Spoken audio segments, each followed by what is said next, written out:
آمنت باللہ صدق اللہ مولانا العظیم وصدق وبلغنا رسوله النبی الامین المکین المتین الکریم ونحن على ذلك لمن الشاهدين والشاكرين والحمد لله رب العالمين۔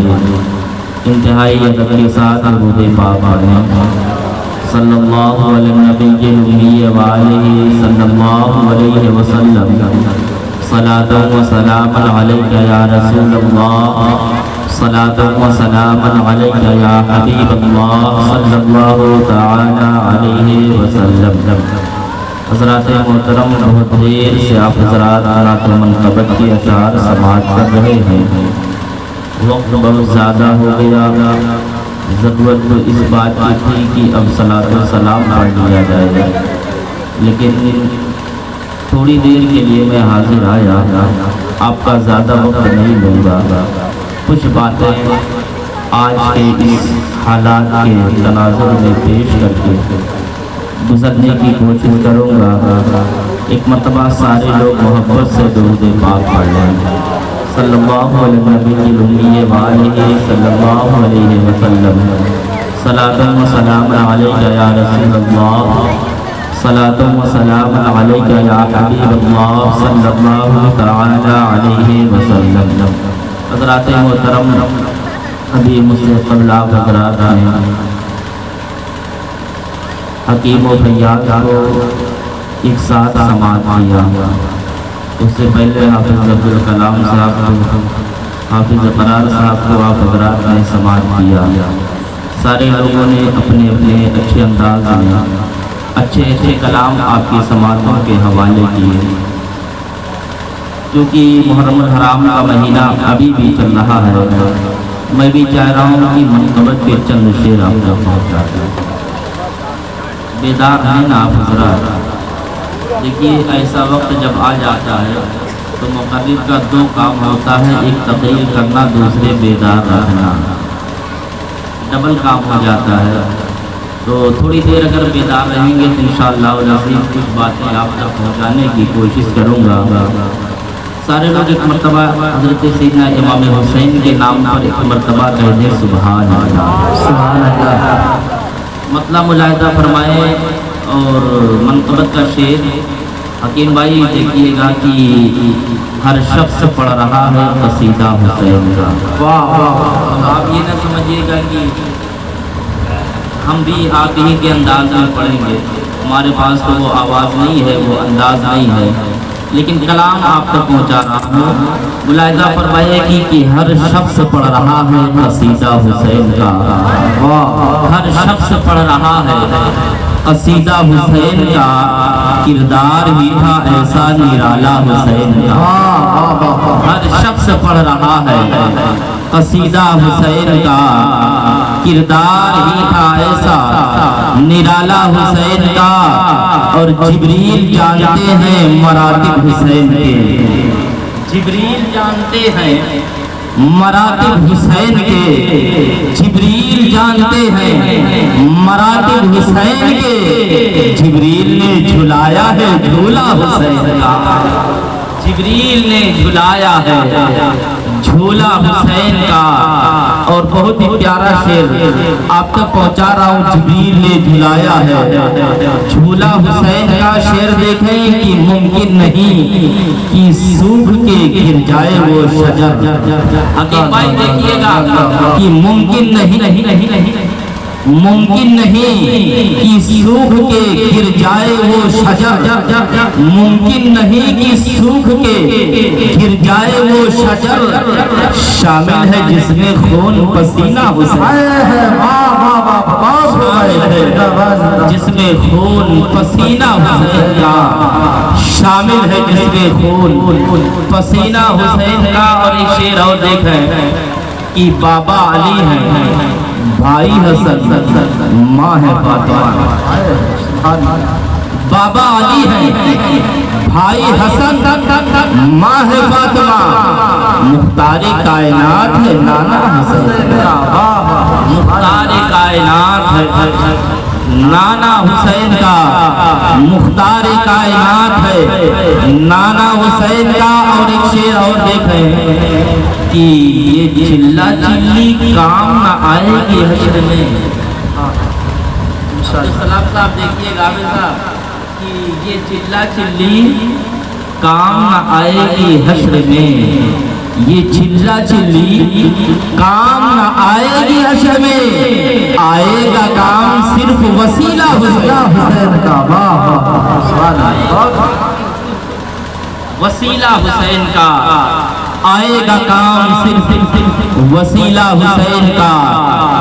اور ایک شعر اور دیکھ لیں کہ کھایا ہے اور کھائیں گے اور کھاتے جائیں گے، کھایا ہے اور کھائیں گے اور کھاتے جائیں گے، لکھا ہے جب نصیب میں صدقہ حسین کا، لکھا ہے جب نصیب میں صدقہ حسین کا، لکھا ہے جب نصیب میں صدقہ حسین کا۔ اور ایک شعر اور دیکھ لیں کہ لکھا ہے جب نصیب میں صدقہ حسین کا۔ اور قرآن اہل بیت کو مت چھوڑنا کبھی، قرآن اہل بیت کو مت چھوڑنا کبھی، یہ بات کہنے والا ہے نانا حسین کا، یہ بات کہنے والا ہے نانا حسین کا، یہ بات کہنے والا ہے نانا حسین کا۔ اور دیکھ لیں کہ خلد بری میں جانے کا نسخہ بتاؤں میں، خلد بری میں جانے کا نسخہ بتاؤں میں، خلد بری میں جانے کا نسخہ بتاؤں میں، دینا وہاں پہ صرف حوالہ حسین کا، دینا وہاں پہ صرف حوالہ حسین کا۔ ہر شخص پڑھ رہا ہے قصیدہ حسین کا، کردار ہی تھا ایسا نرالا حسین کا۔ درود پاک پڑھیں صلی اللہ علیہ نبی الامی وآلہ صلی اللہ علیہ وسلم۔ صلاۃ و سلام علیکہ یا رسول اللہ، صلاۃ و سلام علیکہ یا حبیب اللہ صلی اللہ تعالی علیہ وسلم۔ حضرات محترم، جیسا کہ آپ حضرات کو معلوم ہے، آج کا یہ پروگرام بچوں نے، سارے لوگوں نے اس لیے منعقد کیا کہ جن بچوں نے قرآن پاک کو مکمل کیا، ان کی حوصلہ افزائی کے لیے انہیں کچھ انعام دیا جائے، انہیں کچھ تحفے تحائف دیا جائے۔ یہ بچوں کی حوصلہ افزائی ہوتی ہے اور یہ کرنا بھی چاہیے۔ ایک طریقہ ہمارے بچپن میں رہا، جب ہم پڑھا کرتے تھے، بچپن میں جب ہم پڑھا کرتے تھے تو جب پہلی سے لے کر کے 5 تک جب پڑھا ہے میں نے، ہر کلاس میں نمبر 1 نمبر 2 نمبر 3 والے بچے کو انعام و اکرام سے نوازا جاتا تھا۔ وجہ کیا ہوا کرتی تھی پیارے اسلامی بھائیوں؟ وجہ صرف یہ ہوا کرتی تھی کہ پہلے نمبر کو انعام دیا جا رہا ہے، دوسرے نمبر والے کو انعام دیا جا رہا ہے، تیسرے نمبر والے کو انعام دیا جا رہا ہے، باقی انعام سے دور رکھے جا رہے ہیں، انعام سے محروم رکھے جا رہے ہیں۔ انعام اس لیے دیا جا رہا ہے کہ جب وہ سارے بچوں کے سامنے انعام پائے گا، اس کے اندر حوصلہ بڑھے گا اور وہ یہ چاہے گا کہ ہم پڑھ کر کے ہم دینی تعلیم حاصل کریں، ہم علم حاصل کریں، تاکہ جس طریقے سے آج ایک بچہ اسے انعام و اکرام سے نوازا جا رہا ہے، ہمارے ہاتھوں میں بھی وہ انعام و اکرام آ جائے۔ بس یہی مقصد ہوتا ہے میرے پیارے اسلامی بھائیوں۔ آج علم کی بات چل رہی ہے، اسی مناسبت سے میں نے آیت کریمہ کی تلاوت کا شرف حاصل کیا ہے۔ کسی مناسبت سے چند باتیں آپ تک پہنچانے کی کوشش کروں گا۔ رب تبارک و تعالیٰ قرآن پاک میں فرماتا ہے کہ اے محبوب اعلان کر دو، تم میں کا پڑھا لکھا اور ان پڑھ برابر نہیں ہے۔ قل هل يستوي الذين يعلمون والذين لا يعلمون، اے محبوب اعلان کر دو تم میں کا پڑھا لکھا اور ان پڑھ برابر نہیں ہے۔ یہ قرآن کا اعلان ہے. اگر کسی دنیا دار کا اعلان ہوتا, کسی صاحب منصب کا اعلان ہوتا, کسی بادشاہ کا اعلان ہوتا, کسی منتری کا اعلان ہوتا تو اعتراض ہو جاتا, ایسی کیسی باتیں کر رہے ہو. لیکن اعلان کرنے والا خود پروردگار عالم ہے. رب اعلان کرتا ہے, قل هل يستوي الذين يعلمون والذين لا يعلمون. تم نے کا پڑھا لکھا اور ان پڑھ برابر. اب آئیے ایک مثال کے ذریعے سے میں آپ کو سمجھانے کی کوشش کروں. اپنے ذہن میں یہ رکھیں, تم میں کا پڑھا لکھا اور ان پڑھ برابر نہیں. ایک نظر آپ اس مجمع پہ ڈالیے, کیا یہی 2 بچے تھے جن کے سر پر امامہ باندھا گیا؟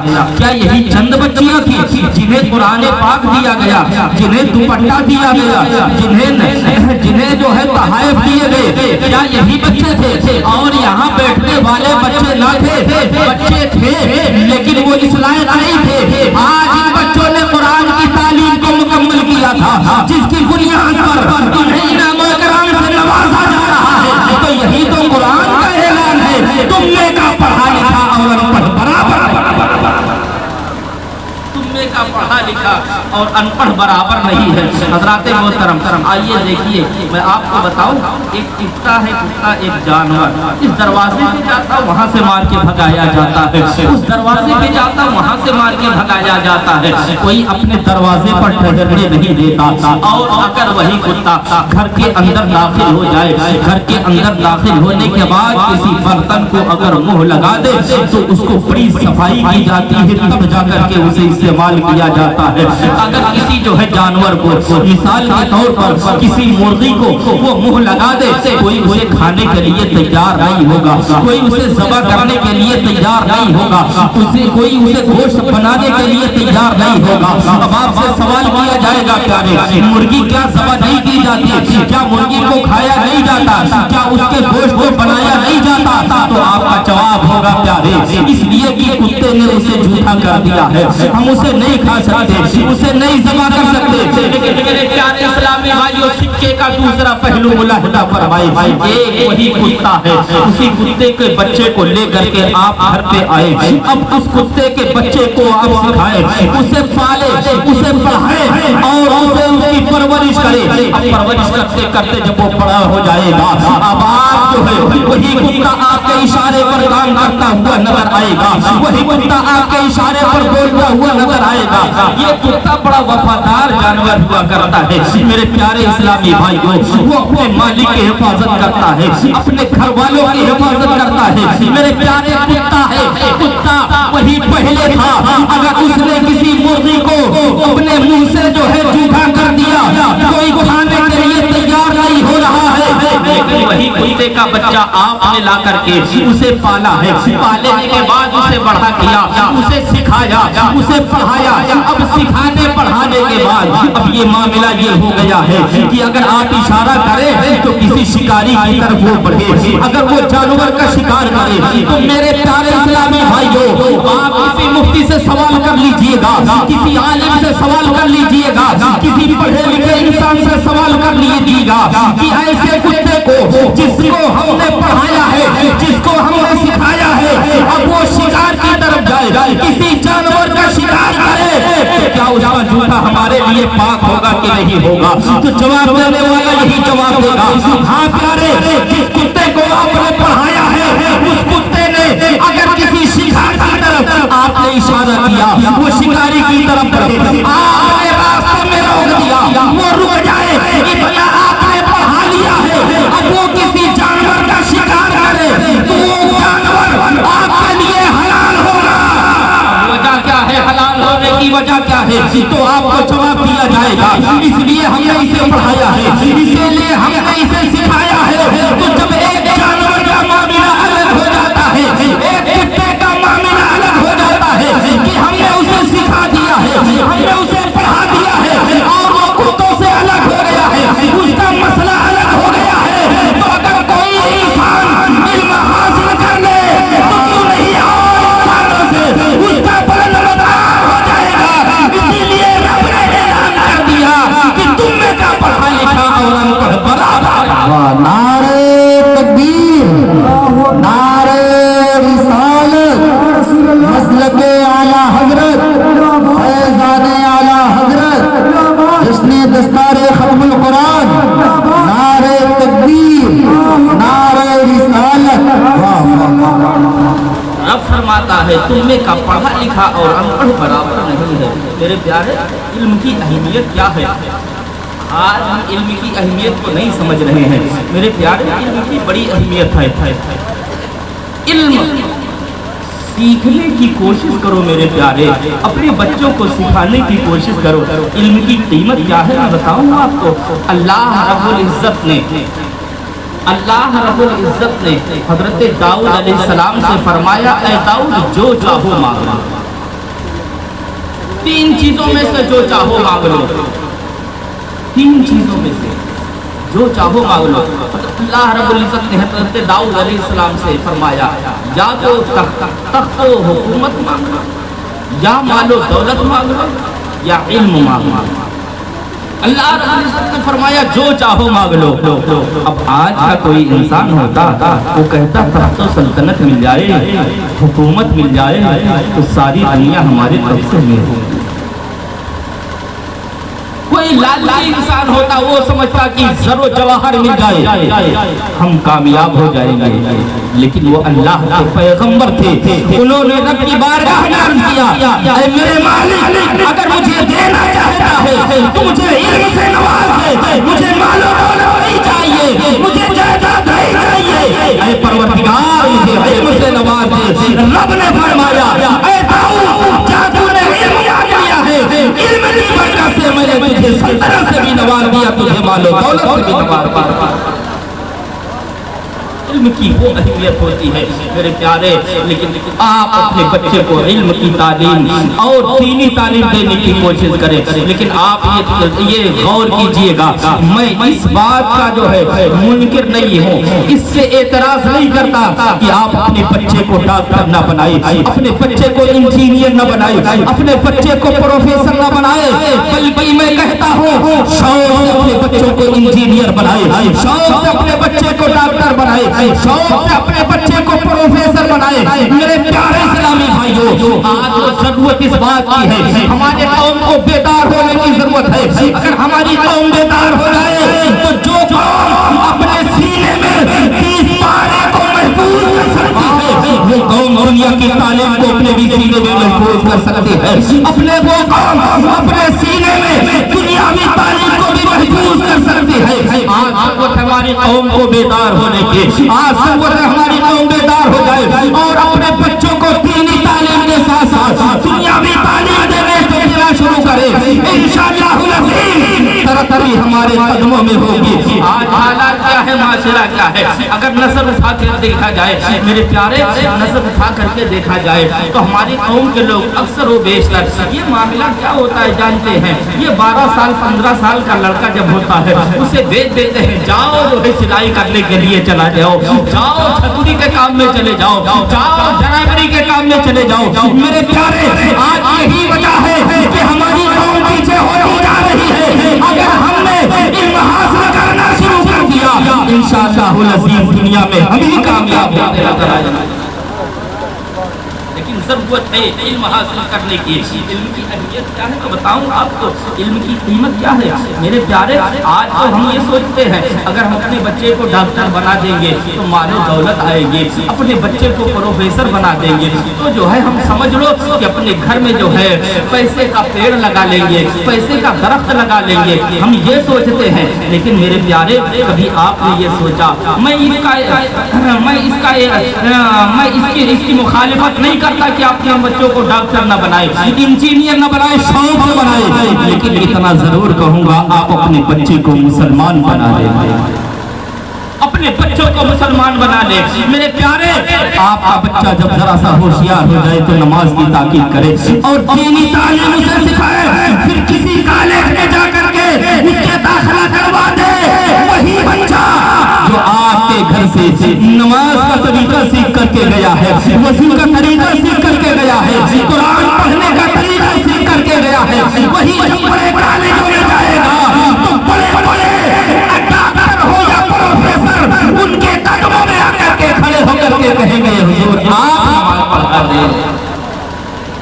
میرے پیارے آپ جو ہے اپنے بچوں کو دینی تعلیم سکھانے کی کوشش کریں. میں بتاؤں آپ کو ایک واقعہ میری نظر کے سامنے گزرا، ایک واقعہ میری نظر کے سامنے سے گزرا. یہ دنیاوی تعلیم اور دینی تعلیم کا موازنہ ذرا سا آپ کیجئے اور اندازہ آپ لگائیے یہ دینی تعلیم کا فائدہ کیا ہوتا ہے. میری نظروں سے ایک واقعہ گزرا. پہلے کا زمانہ تھا کہ لوگ جو ہے کنویں پر پانی بھرنے کے لیے جایا کرتے تھے.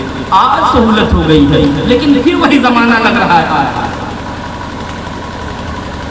پانی کی دقت ہو رہی ہے، پانی کی قلت ہو رہی ہے، بارش نہیں ہو رہے ہیں. میرے پیارے نبی آپ نے توجہ دیا یہ جو بارش نہیں ہوئی یہ ہمارے اعمال کا نتیجہ ہے، ہمارے اعمال کا نتیجہ ہے.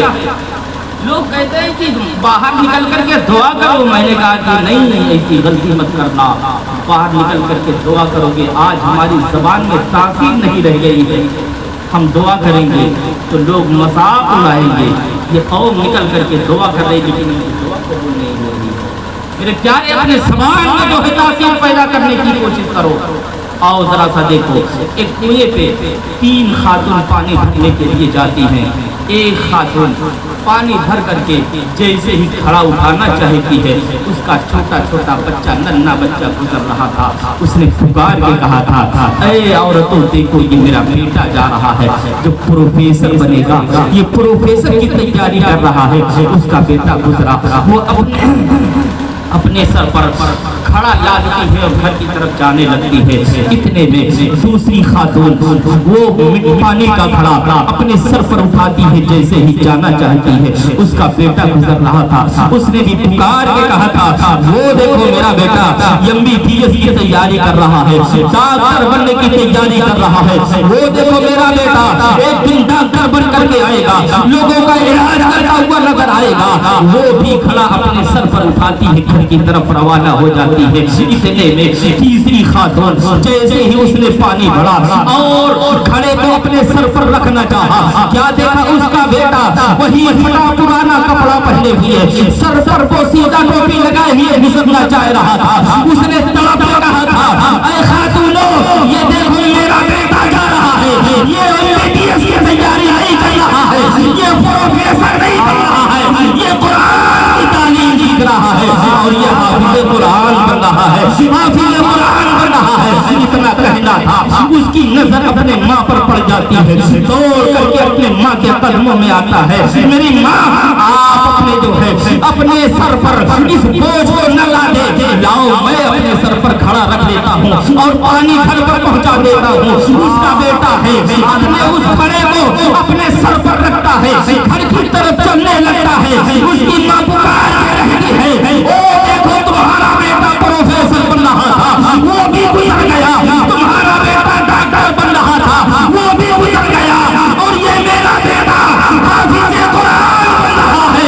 یہ دنیا میں بھی میرا سہارا بن رہا ہے اور آخرت میں بھی یہ میرا سہارا بنتا ہوگا.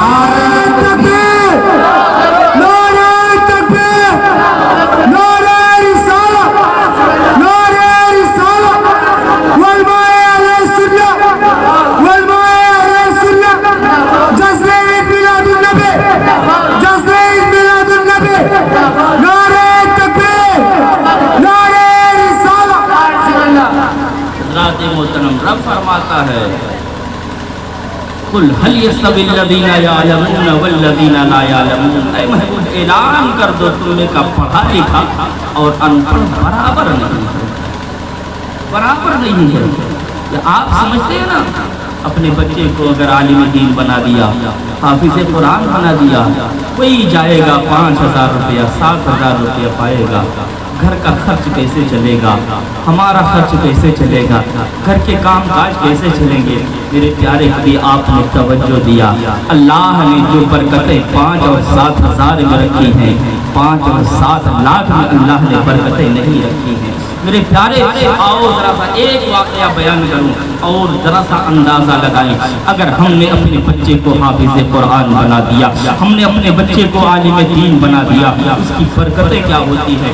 آؤ دیکھو وقت کا شہنشاہ، وقت کا بادشاہ، بہت بڑا بادشاہ، وہ بادشاہ شاہ فیصل جس کا نام تھا، وہ اپنے لشکر کے ساتھ کسی محاذ کے لیے جا رہا تھا. اپنے پورے لشکر کے ساتھ پوری طاقت و قوت کے ساتھ محاذ پر جا رہا تھا.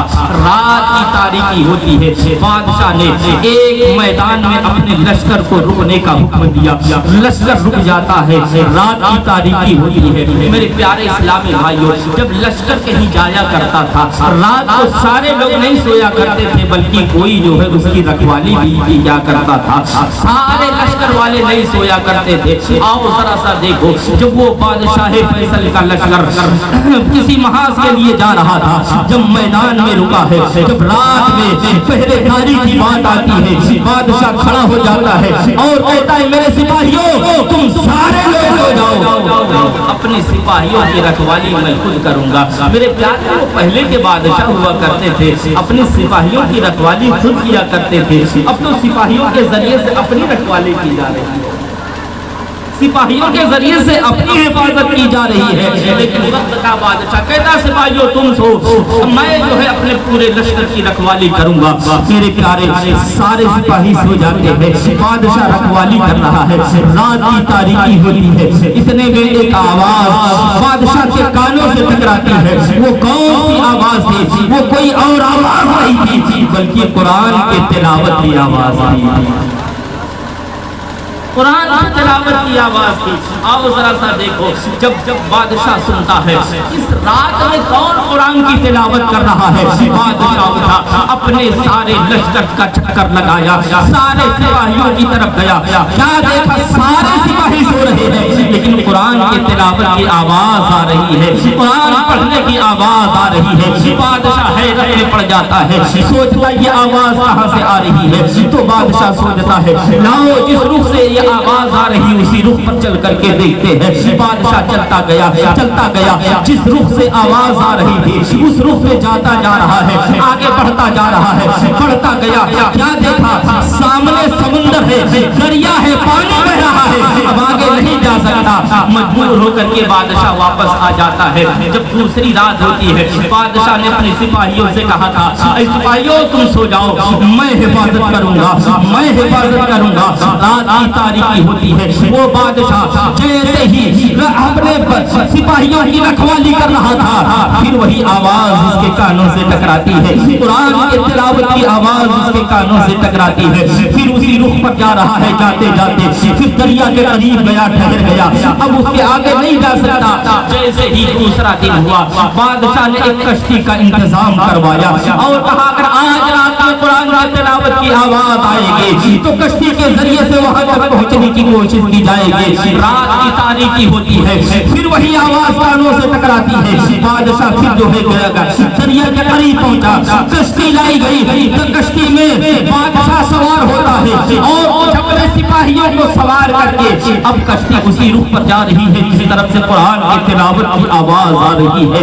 کشتی آگے بڑھتی جا رہی ہے. بیچ سمندر میں ایک ٹاپو تھا. ٹاپو کسے کہتے ہیں جانتے ہیں؟ جہاں دریا ہو، دریا میں اگر کوئی سوکھی جگہ ہو اسے ٹاپو کہا جاتا ہے. اس ٹاپو پہ جو کشتی جا کر کے پہنچتی ہے اور جیسے ہی کشتی ٹاپو کے قریب لگتی ہے، بادشاہ کشتی سے باہر آتا ہے، سپاہی کشتی سے باہر آتے ہیں اور جیسے ہی ٹاپو کی طرف اپنے قدم کو اٹھاتے ہیں، کیا دیکھتے ہیں؟ آگے بڑھتے ہیں، دو قبریں ہیں اور اسی قبر سے قرآن کی تلاوت کی آواز آ رہی ہے. کہاں سے آواز آ رہی ہے؟ قبر سے قرآن کی تلاوت کی آواز آ رہی ہے.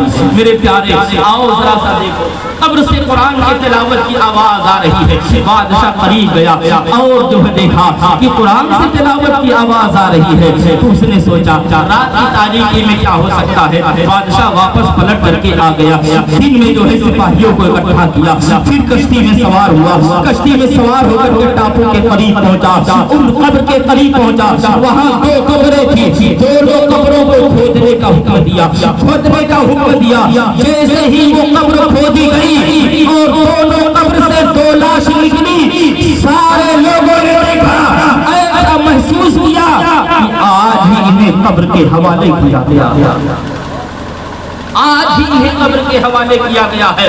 ان کا جسم بھی صحیح سلامت اور ان کا کفن بھی صحیح سلامت.